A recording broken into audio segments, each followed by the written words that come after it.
კონსტანტინე თავზარაშვილმა განმარტება, რომ მე მოსახლეობას უმარტავდიო, რომ ომი დაიწყო რუსეთმა, მაგრამ ისეთი პროვოკაციები იყო რუსეთიდან გამოწვეული, რომ ჩვენს მთავრობას მაშინდელ ხელისუფლებას შეეძლო ეს პროვოკაციები აეცილებინა და ამ ომში არ ჩაბმულიყო, თუმცა ჩვენ ვნახეთ რა თქვა მან, ვიდრე ამ განმარტებას გააკეთებდა, ჩვენ რომ აქედან დაბომბვა დავიწყეთ, იმათაც რომ გამოესროლათ რა გვეშველებოდა.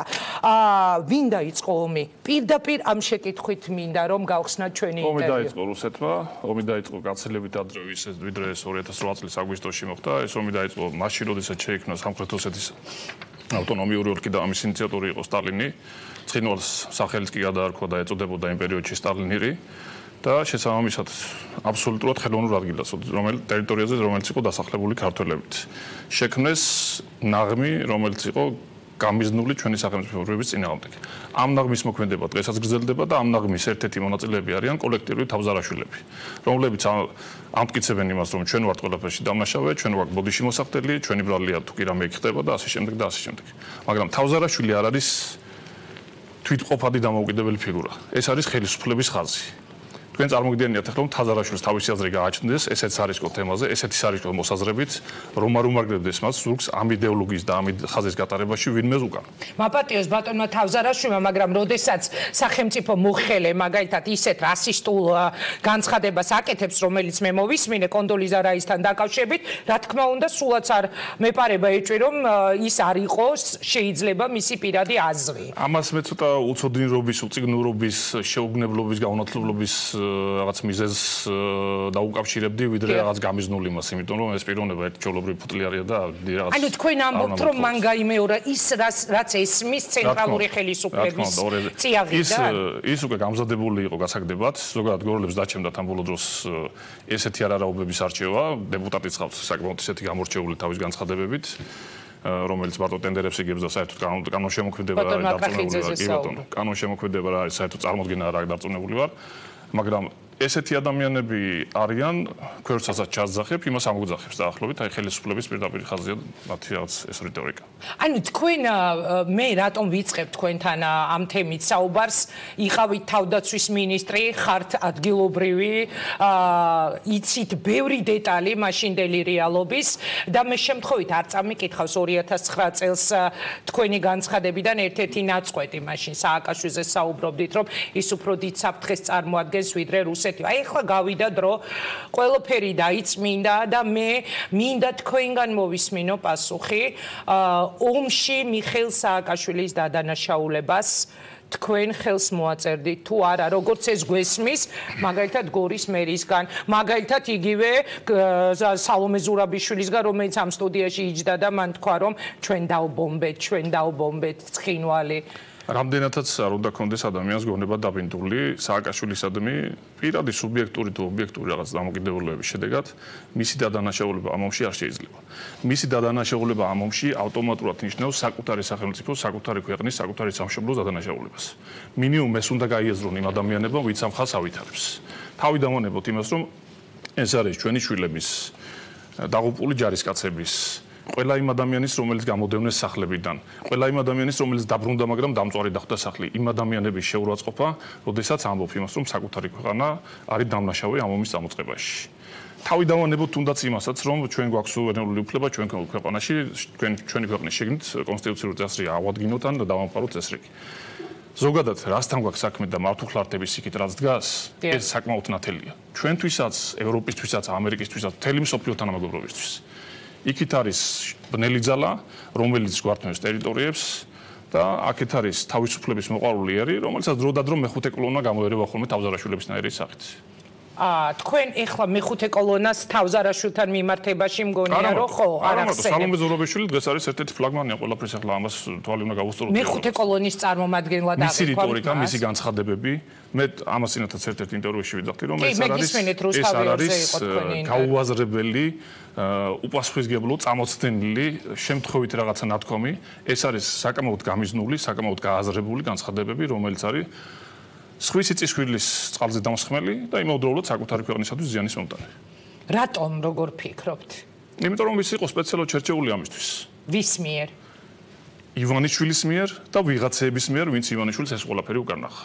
პირდაპირ თქვა რა სალომე ზურაბიშვილი დღეს არის დაახლოებით აი ბრჭყალებში ვიძახი ახლა რა თქმა უნდა პირდაპირ რაღაც ფორმატით არა ლავროვის თანაშემწე. თუ ზურაბიშვილი გახდება ამ ქვეყნის პრეზიდენტი, გაცილებით მისაღები იქნება რუსებისთვის, რატომ არ უარყო მან, რატომ არ გამოვიდა ერთხელ მაინც და არ თქვა რომ ოქრუაშვილი, როდესაც მე მადანაშაულებს იმაში რომ მე თითქოს აფხაზეთი განგრენად მოვიხსენია, ეს ყველაფერი სიყალბეა. მოდი დაუკვირდეთ მაგას. ხო შეძლო ერთხელ განცხადება უარყოფილი გაეკეთებინა.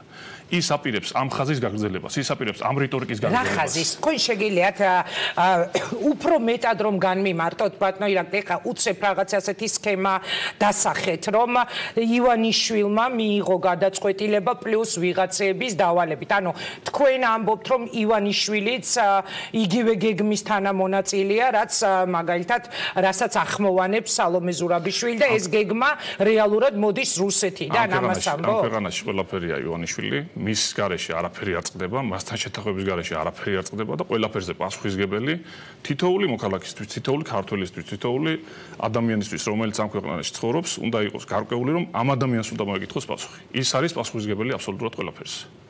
იმაზე რომ გარეთ ქუჩაში სიტყვაზე კრიმინალმა მოიმატა, იმაზე რომ ჩვენ ჯიბეებში ხელსაფათურებენ ლარის გაუფასურებით, იმაზე რომ მარიხუანის კულტივაციას აპირებენ, კანონპროექტის მიღებას მარიხუანის კულტივაციაზე აპირებენ ხვალანზე, არჩევნების მერე დარწმუნებულებმა ამას გაიტანენ, იმაზე რომ სიტყვაზე ნახევარი ახალგაზრდობა ისევ ნარკოტიკის მოხმარებას დაუბრუნდა და ასე შემდეგ და ასე. ამ თემებზე ჩვენ უნდა ვისაუბროთ ცოტა უფრო ვრცლად, მაგრამ მე მინდა რომ პირველი თემა მეტნაკლებად ამოვწურო თქვენი პასუხები პირველ თემასთან მიმართებაში, ლავროვის თანაშემწეაო სალომე ზურაბიშვილიო, მაშინ არ აღიქვამდით მაგალითად ლავროვის თანაშემწედ, მას როდესაც სალომე იყო საგარეო საქმეთა მინისტრი თქვენი გუნდის და მე მახსოვს როგორი ზარზეიმით წარადგინა მაშინ ქვეყნის მაშინდელმა პრეზიდენტმა სააკაშვილმა გადაიფარა ყველა თემა, ისეთი ზარზეიმით წარადგინა იგი საგარეო საქმეთა მინისტრად და თქვენ ჩემზე კარგად გახსოვთ სალომეს მოლაპარაკებების მაგიდასთან იგივე ლავროვთან, რომლის თანაშემწედაც აცხადებთ. მაშინ ეს კითხვები, ეს ეჭვები არ გაგაჩნდათ გუნდში? მაშინ არსებობდა გარკვეული ჩარჩოები და გარკვეული რაღაც ფრჩხილები, რომლის ეკითაც ის ვერ გავიდოდა, ბუნებრივია, იმიტომ რომ იყო გუნდის წევრი და ესეთ რაღაც თავისუფალი მოქმედებებს მანაც არავინ არ მიცემდა მას ასეთ თავისუფალი მოქმედებების საშუალებას, მაგრამ პრობლემა მდგომარეობს იმაში, რომ ამ ადამიანმა გადაწყვიტა გახდეს საქართველოს პრეზიდენტი. და იმ განცხადებების მატარებელი ადამიანი, რომელიც ხვალ შეიძლება მოგვივლინოს პრეზიდენტად, წარმოადგენს ქვეყნისათვის საფრთხეს. რა იყო სალომე ზურაბიშვილი გუშინ მოდით ამას უდახან თავი. არა, უბრალოდ ბუნებრივად ჩდება ეს კითხვა ირაკლი და ამეთანხმეთ, რომ საგარეო საქმეთა მინისტრი, რომელიც რუსული ბაზების გაყვანაზე არის ოფიციალური წარმომადგენელი ქვეყნის სახე და მე ხოც კადრებად მახსოვს ლავროვის და ზურაბიშვილის მოლაპარაკებები, ანუ მაშინ ესეთი კითხვები თქო არ უჩნდება. იყო დრო და დრო, გარკვეული რაღაც საკითხები იყო, არ მინდა ახლა საკმაოდ ესეთი დელიკატური და ესეთი პიკანტური შეიძლება იყოს გარეთ გამოტანა იმ სამზარეულოსი, მაგრამ მასთან მიმართებაში კითხვები დრო და დრო ისმებოდა.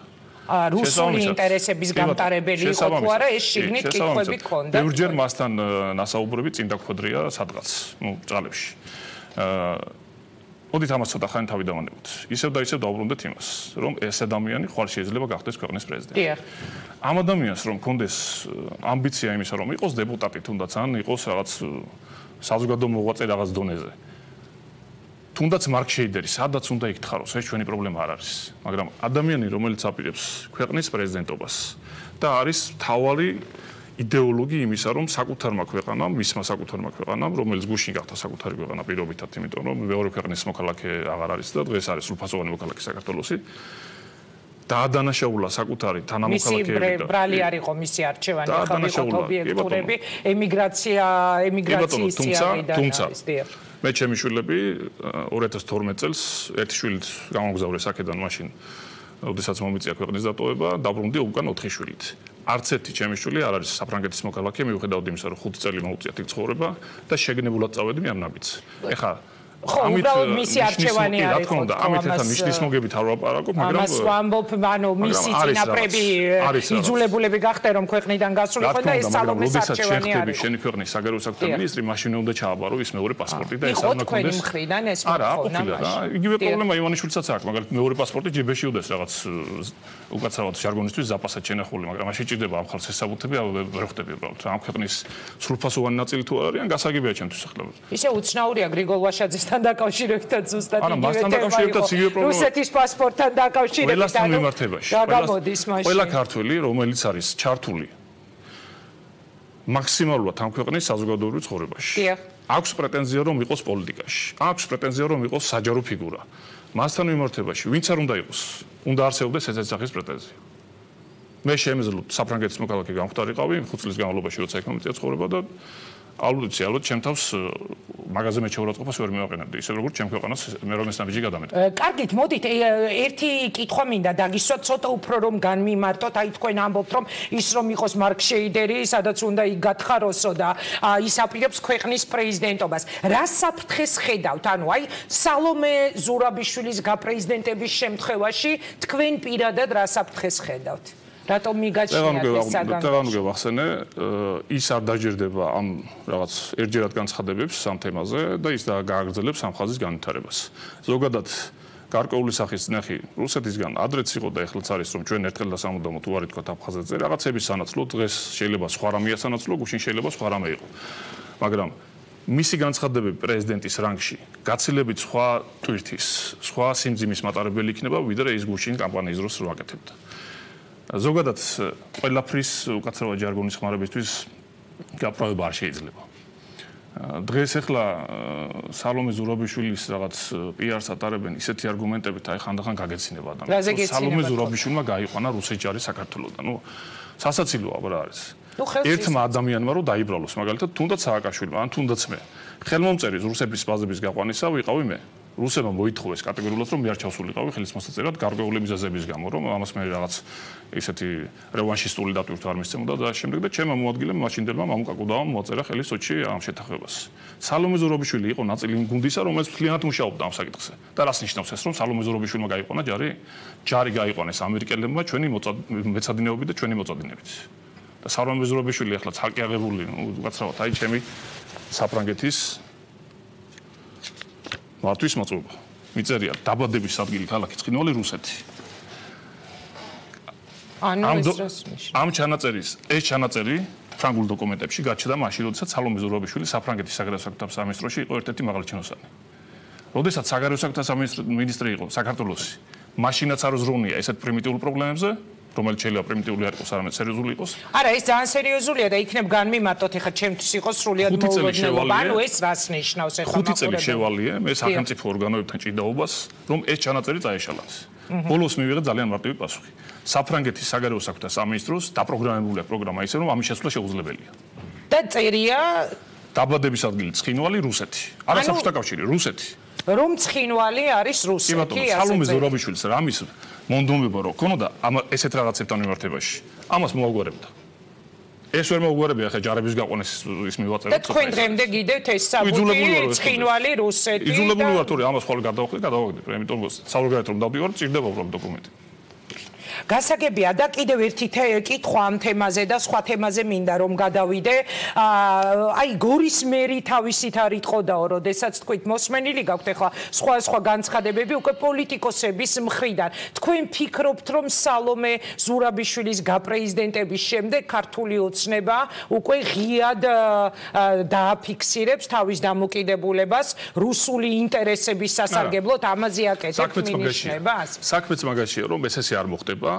ქართული ოცნება დარჩება წყალებში იმ ხაზის გამგრძელებელი, რაც აქამდე ქონდა, მაგრამ ეგრეთ წოდებული დამოუკიდებელი კანდიდატი, რომელიც არ არის მათი გუნდის წევრი და ესე შემოგვაპარეს და ესე გვატყუებენ, დღემდე ესე გვაყრიან თვალჩინაცარს, იქნება აბსოლუტურად ხალხის გამტარებელი და ისინი იტყვიან, რომ ეს არის ხალხის მიერ არჩეული პრეზიდენტი, ჩვენ რაშუაში ვართ. არა, როგორ იქნება ესე გუნდი, რომელსაც არა, გვერდით უძის ბიძინა ივანიშვილიდან დაწყებული ირაკლი კობახიძის, კახი კალაძის ჩათვლით ყველა და ძალიან სასაცილო იქნება ეხლა ქართულმა ოცნებამ თქვა სალომე ზურაბიშვილზე, რომ ის არ არის მათი კანდიდატი. ბუნებრივია პასუხისმგებელი პოლიტიკური გუნდი იქნება, ხო? ხელი შეწმენდა იქნება გაცილებით ადვილი, ვიდრე ეს დღეს შეიძლება მოხდეს. ახლა ბახტაძე ჩავიდა ამერიკაში და იქ უთხრეს, რომ ეს ადგეს ქალი, საიდან მოძებნით, საიდან გამოჩხრიკეთულა ხელები დაიბანა რა. მე არაფერში ვაში.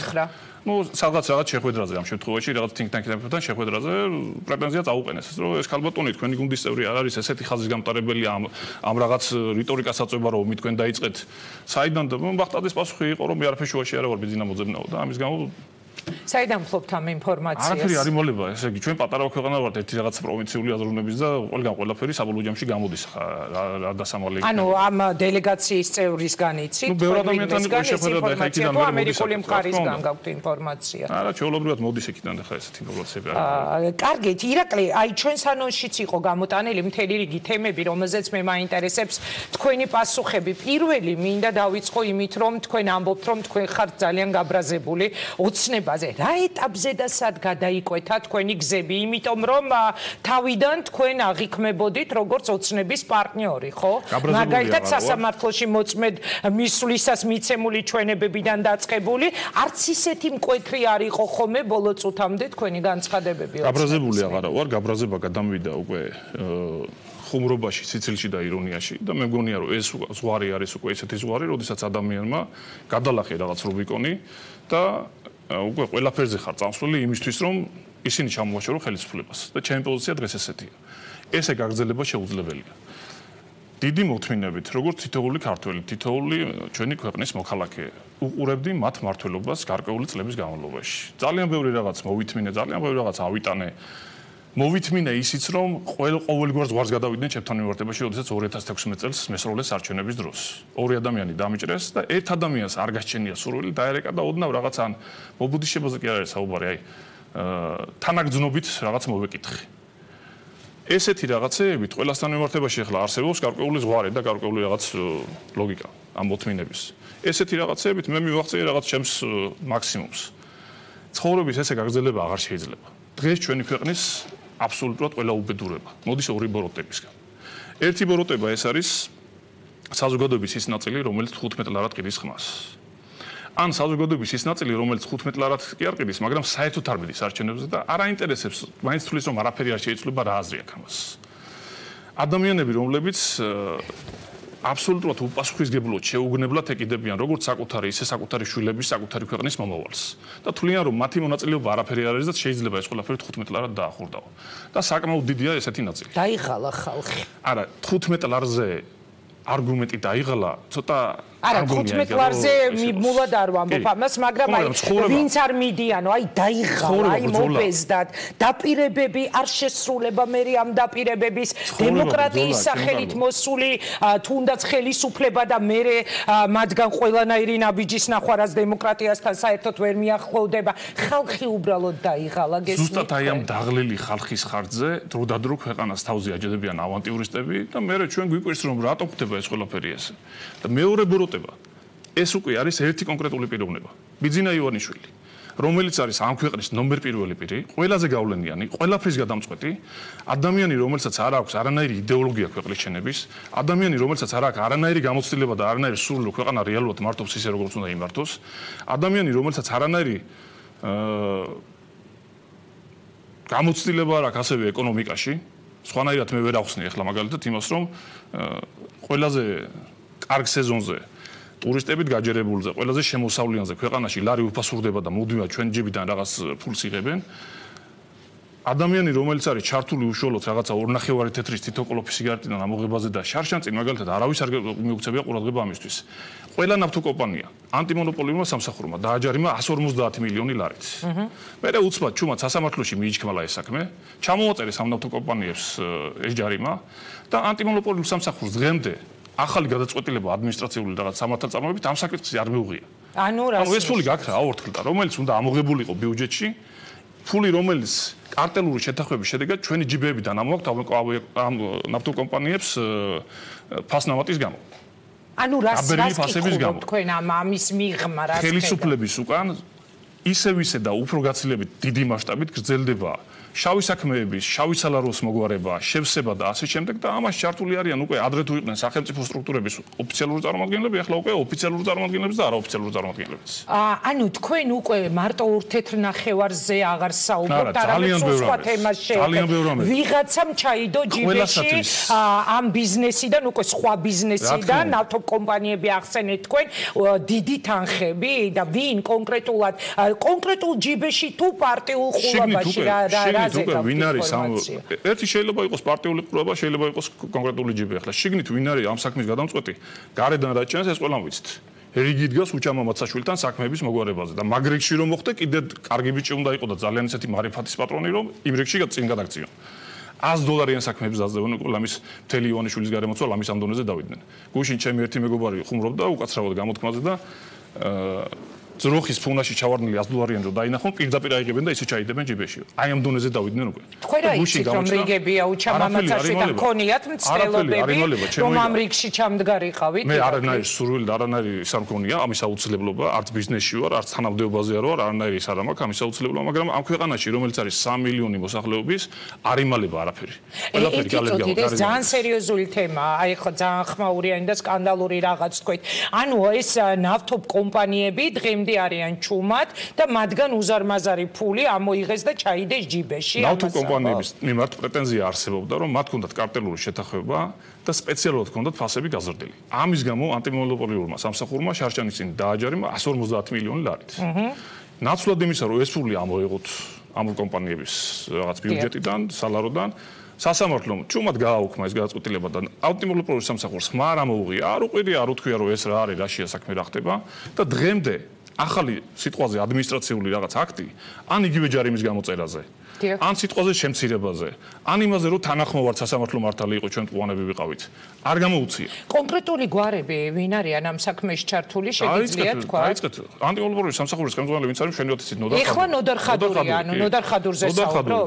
ნავთობ კომპანიები ვინ არიან გადახედეთ, ვისოლიდან დაწყებული, გალფით გაგრძელებული და რომ პეტროლი და ასე შემდეგ და ასე შემდეგ. სულ ყველა აბსოლუტურად. მაგრამ ნოდარ ხადური თავისი გადაწყვეტილებით ამას მე მაგათ შიდა სამზარეულოს დიდი რაღაც მწოდნი არა ვარ, იმიტომ რომ არ ვარ ჩართული რაღაც პროცესებში ისე რომ შიგნით უყურებდი, მაგრამ ფაქტის სახეზე რაც დევს, აი გარეთ რაც არის გამოსული, იმაზე ვსაუბრობთ, ხო არაფერი ამაში კონსპირაცია არ არის და ჭორები. ანუ თქვენ ამბობთ, რომ დღეს მიდის ისევ ბიზნესის დატერორება და მიდის მიღმა მოლაპარაკებების დონეზე, გარიგებების დონეზე. მე მალე უნდა გადავიდე თქვენი კინაღა მოგვარებს უფრო სწორედ არ ვამბობ სწორედ ზაზა ოქრუაშვილის თემაზე და ერთ-ერთი ნახევარი შემთხვევით ალბათ არ ახსენეთ. რაღაც დონის ზემოთ ტენდერს ვერ მოიგებთ ისე რომ თუ რაღაც კავშირი არ გაქვს თუ ინვესტორ არ მიგეცლება ეს ხო ყველა მის ახლა არაფერი დასამალი მაგაში არის. ვინ არიან? აი თქვენ თუ გაქვთ ინფორმაცია, ირაკლი მე ვეჭობ რომ ბევრი ინფორმაცია გაქვთ თქვენ და შემთხვევით ალბათ არის საუბრებდით ეხლა თუნდაც ამ თემაზე რაც მოგვიყევით. ვინ არიან ადამიანები,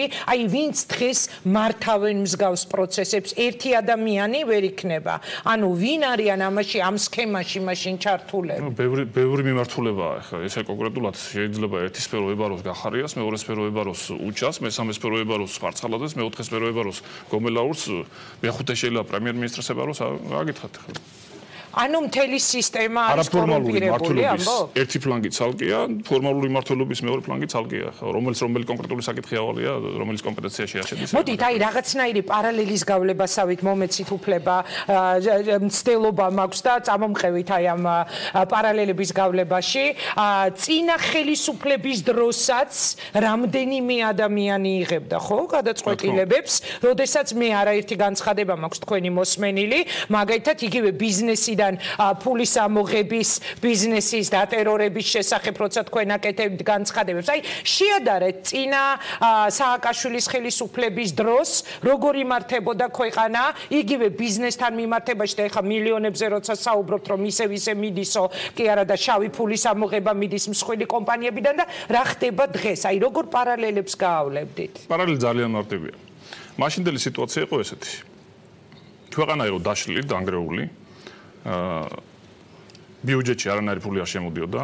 ოქრუაშვილების ნაირების დამსახურებით, სხვათა შორის, რომლებიც სიგარეტს აბაჟებდნენ რაღაც საკუთარი რაღაც ასლან აბაჩიძის ნაირების სალაროებიდან. ქვეყანა იყო გაპარტახებული და ბუნებრივია ამ დროს იყო რაღაც სპეციალური ზომების მიღება საჭირო. ეხლა რას გულისხმობ ამაში თავაზობთ. მაშინ შეიქმნა ფონდები, პროკურატურას ცალკე ფონდი ჰქონდა, შინაგან საქმეთა სამინისტროს ცალკე ფონდი ჰქონდა და ეგრეთ წოდებული საპროცესოებით ან არასაპროცესოებით, ნებაყოფლობით შემთხვევებიც ყოფილა ძალიან ბევრი ადამიანი. ნებაყოფლობით რანაირად იყო მაგალითად რამე მიყვანებით კაბინეტებში და გადაფორმებით. რა თქმა უნდა, მაგრამ იყო ერთი შემთხვევა, ისრაელიდან ჩამოვიდა ერთ-ერთი ძალიან ადრე ბავშვობაში წასული ადამიანი და გითხრა რომ მინდა დაგეხმაროთ. მინდა დაგეხმაროთ გარკვეული თანხით, მითხარით, კარგი ადამიანები ხართ, შორიდან რო გიყურებთ რაღაც ქვეყანას აშენებ და რაში ჩავდო ფული, რაღაც კონკრეტული თანხა დაასახელა, საკმაოდ მნიშვნელოვანი. ადეიშვილი მოუთხარ რომ აი ციხეს ვაშენებთ პოლიციას ვაშენებთ ნუ კაცმა უთხრა დაგენაცვლო თელი ცხოვრება ციხის და პოლიციის მეშინოდა და მაგაჩინო ჩამოდებინებ თულს რა სხვა რამეში გადავიხდი ანუ ნებაყოფლობითიც იყო ამის გამიდამე მაგრამ ეს ფული მიდიოდა ფონდებში ოფიციალურად და მე აქედან იხარჯებოდა გარკვეული რაღაც ღონისძიებებში ეხლა მივიღეთ სიტუაცია როდესაც იგივე სახის აკუმულირება ხდება ამ ფულის ოღონდ არანაირი ფონდებში აღარ მისდია მედეს ჯიბეში შავსალაროში მაშინ არ მიდიოდა ჯიბებში. ფონდები იყო ოფიციალური და იქიდან მე პრემიასაც იღებდა ვიღაც შავი საქმისთვისაც იხარჯებოდა და ასე შემდეგ და ასე შემდეგ. შემოსავალი იყო აბსოლუტურად გამჭვირვალე და მე ამაზე ბევრჯერ გამოვიტანე თუნდაც პარლამენტის ხდომის დროს ერთხელ მთელი დოკუმენტები თუ რაში იყო ფული დახარჯული და იმის იქით უკვე კონკრეტული რაღაც თანხების ხარჯვის იმას აღარავინ აღარ უყურებდა იმიტომ რომ ნამეტანი ზედმეტი ბუღალტერია იყო. თქვენ მეუბნებით რომ სააკაშვილის ხელისუფლების დროს კორუფცია არ იყო? კორუფცია როგორ არის? კორუფცია ახლა უშუალოდ თამის ელიტარული კორუფცია. რა თქმა უნდა იყო. მაღალი, აი ყველაზე გავლენიანი პირები ფულს არ აკეთებდნენ? კორუფცია არ ნიშნავს თამის აღებას, მაგრამ კორუფცია ნიშნავს იმას, რომ სახელმწიფო ბერკეტები გამოიყენო ვიღაცის სასარგებლოდ და ამაში შეიძლება ფულს არ იღებდნენ, მაგრამ შენი გავლენა ვიღაცას მოანდომო და ვიღაცას დაახარჯო.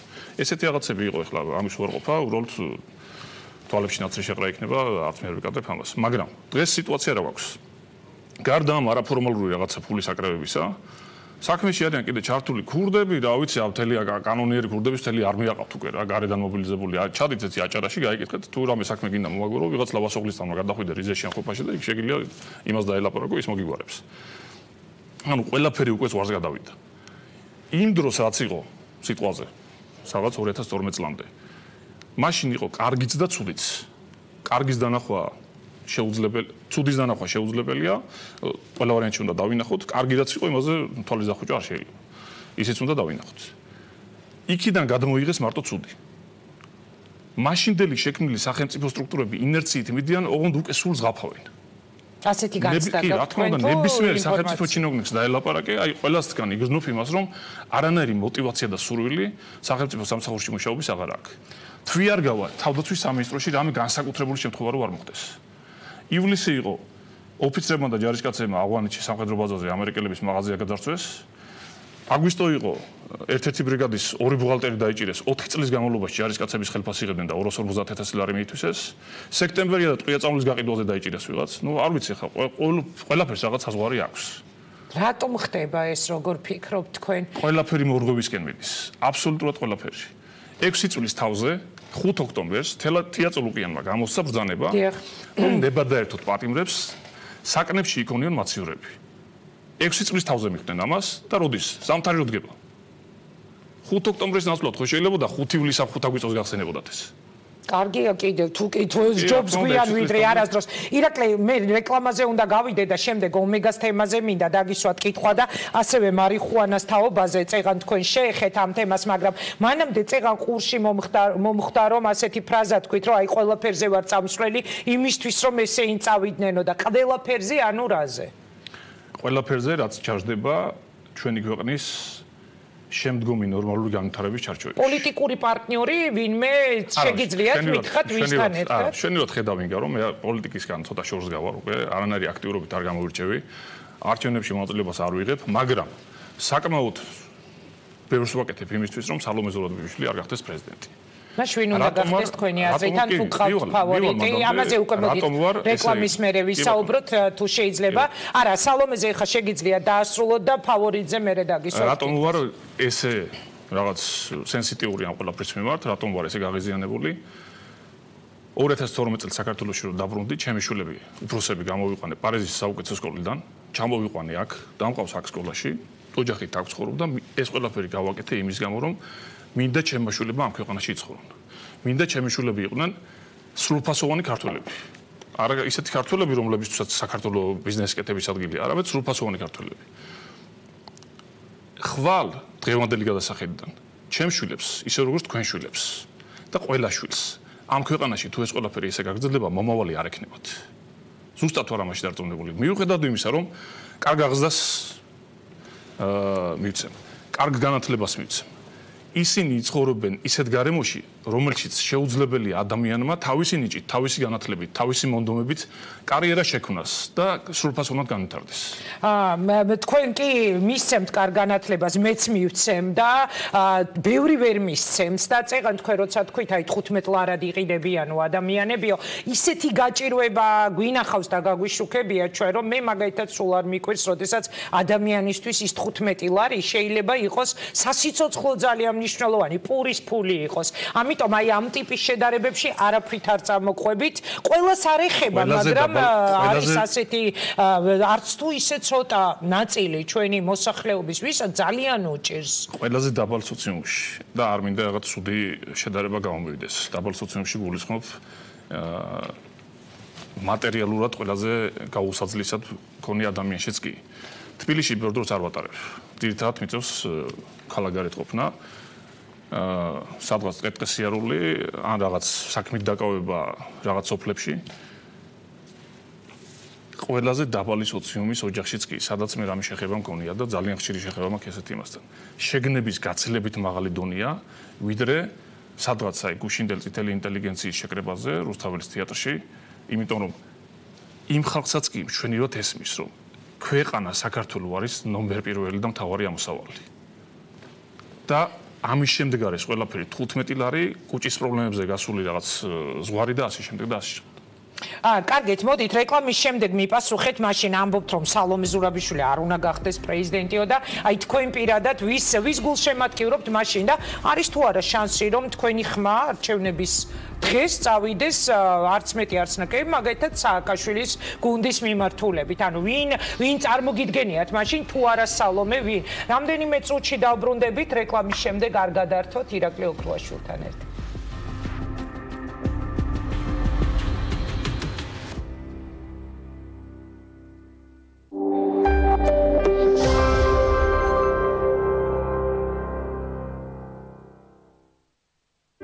ქვეყნის ისტორია და მომავალი უკავშირდება ევროპას, ამიტომ მე ვირჩევ სალომე ზურაბიშვილს. წინა ხელისუფლებასაც ევროპული ღირებულებების დასაცავად დაუპირისპირდა, დემოკრატიისთვის იბრძოდა. ერთხელ უკვე გაიყვანა რუსის ჯარი. დარწმუნებული ვარ, ყველაფერს გააკეთებს, რომ რუსულმა ბაზებმა აფხაზეთი და სამაჩაბლო დატოვა. ამიტომ ვენდობი სალომე ზურაბიშვილი. ერუდირებული და განათლებული უნდა იყოს ჩემი ქვეყნის პრეზიდენტი.